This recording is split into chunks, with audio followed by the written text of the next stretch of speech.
જય શ્રી કૃષ્ણ મિત્રો, ચલો આજે આપણે જોઈશું મગનું શાક કેવી રીતે બનાવવાનું છે। જો તમને આ વિડીયો પસંદ આવે તો લાઇક શેર સબસ્ક્રાઈબ કરવાનું ભૂલતા નહીં અને ક્યાંથી જુઓ છો એ મને કમેન્ટ કરીને જણાવજો। સૌ પ્રથમ આપણે મગને પાણીમાં પલાળીને રાત્રે મૂકી દીધા હતા। એને સવારમાં આપણે કુકરની અંદર વિસલ કરવા માટે મૂકી દેવાનું છે। વિસલ કરવા મૂકો ત્યારે મીઠું નાખી દેવાનું છે। હવે આપણા મગ બફાઈ ગયા છે, તમે જોઈ શકો છો। મગ બફાય ત્યારે આ રીતનું જ પાણી થઈ જાય છે એની અંદર। હવે એના માટે આપણે શાકભાજી કાપી લેશું। મેં ડુંગળી કાપી છે, આદુ મરચાં લસણ અને કોથમીરની પેસ્ટ છે અને ટામેટાં લીધા છે વઘાર માટે। હવે આપણે તેલ મૂકી દઈશું કઢાઈમાં। તેલ આવી ગયું છે, એની અંદર થોડા મેથીના દાણા નાખશું, થોડી રાઈ નાખશું અને થોડુંક જીરું નાખશું આપણે અને હિંગ નાખશું આપણે। પછી સૌપ્રથમ આપણે ડુંગળી નાખી દઈશું અંદર। ડુંગળી થોડી સતળાઈ જાય,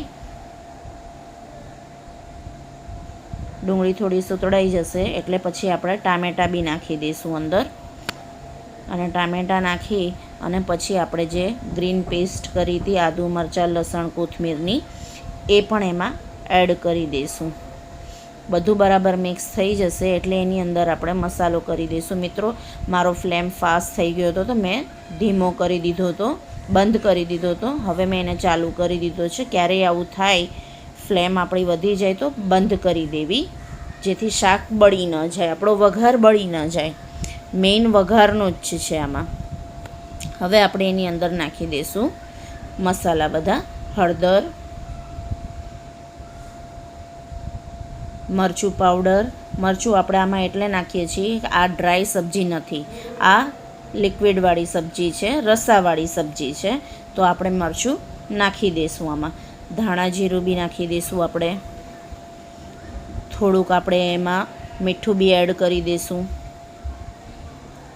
સ્વાદ પ્રમાણે અને આપણી ગ્રીન પેસ્ટ બી એમાં એડ કરી દઈશું અને બધું સરસથી મિક્સ કરી દઈશું। બરાબર મિક્સ થઈ જાય એટલે એની અંદર આપણે મગ બી નાખી દઈશું। મેં મગનું પાણી નથી કાઢ્યું આમાં, કારણ કે ઘણાને કાઢી નાખતા હોય છે। જો તમારે કાઢવું હોય તો તમે કાઢી શકો છો, મેં નથી કાઢ્યું કારણ કે મને એ પસંદ છે મગનું પાણી, એનાથી સ્વાદ વધારે સરસ આવે છે। કોઈ બી કઠોળ તમે બાફો એનું જ પાણી યુઝ કરવું, એક્સ્ટ્રા બીજું પાણી ન લેવું, એવી મારી સોચ છે, બાકી તમારી ઈચ્છા। હવે આ બધું મિક્સ થઈ ગયું છે, આપણો બધો જ મસાલો થઈ ગયો છે। હવે આને આપણે થોડી વાર ધીમા ગેસે ઉકળવા દઈશું અને ઉકળી જાય એટલે આપણું પછી શાક તૈયાર છે। મિત્રો, તો તમને આ વિડીયો કેવો લાગ્યો એ મને કમેન્ટથી જરૂર જણાવજો અને મારા વિડીયોને લાઇક શેર સબસ્ક્રાઈબ કરવાનું ભૂલતા નહીં। તમે જોઈ શકો છો આપણું શાક તૈયાર થઈ ગયું છે। તમે કોઈ બી સાથે સર્વ કરી શકો છો। Thank you.